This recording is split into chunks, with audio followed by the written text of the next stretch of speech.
இஸ்லாத்தின் ஐம்பெரும் கடமைகளில் ஒன்றாக நோன்பு விளங்குகிறது. இறைவன் மனிதனுக்கு அளித்த அருட்கொடைகளில் ஒன்றான புனித ரமலான் இஸ்லாமிய மாதங்களில் 9வது மாதமாகும்.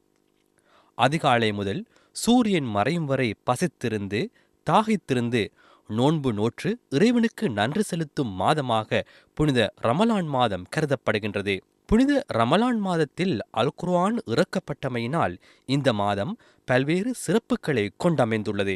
ஏழைகளின் பசியை அறிதல் மாத்திரமின்றி சிறந்த பண்புள்ளவர்களை உருவாக்கவும் நோன்பு கேடயமாக அமைகின்றது. நோன்பானது ஒரு முஸ்லிமுடைய மனக்கட்டுப்பாட்டை உருவாக்கும் சிறந்த பயிற்சியாக அமைந்துள்ளது. வெறுமனே பசித்திருப்பதும் தாகித்திருப்பதும் மாத்திரமின்றி இந்த பயிற்சியின் மூலம் இறை அச்சத்தை தன்னகத்தை வளர்த்துக் கொள்வதே நோன்பின் அடிப்படை நோக்கமென அல் குர்ஆன் தெளிவுபடுத்துகின்றது. படைத்த இறைவனுடைய அட்டாட்சிகளை பற்றி சிந்திக்கும் நேரம் நோன்பு மூலம் மனிதனுக்கு ஏற்படுகின்றது. ரமலான் ஏழை எளிய மக்களின் நலனில் அக்கறை கொள்ளும் மாதமாகவும் மனித நேயத்தையும் மனிதாபிமானத்தையும் வளர்க்கும் மாதமாகவும் காணப்படுகின்றது.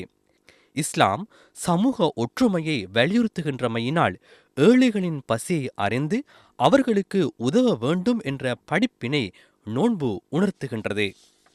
ரமலான் மாதம் வந்துவிட்டால் சுவனத்தின் வாசல்கள் திறக்கப்படுகின்றன, நரகத்தின் வாயில்கள் மூடப்படுகின்றன, ஷைத்தான்களுக்கு விலங்கிடப்படுகின்றன என்பது நபிமொழி. வான்மறை வழங்கப்பட்ட வளமான மாதம், நன்மைகள் நிறைந்த புனித மாதம், அல்லாஹ்வின் அருளும் மன்னிப்பும் நிறைந்த மாதம், நோன்பாளிகளின் பிரார்த்தனைகளை இறைவன் உடனடியாக ஏற்றுக்கொள்ளும் மாதமாகவே புனித ரமலான் மாதம் திகழ்கின்றது.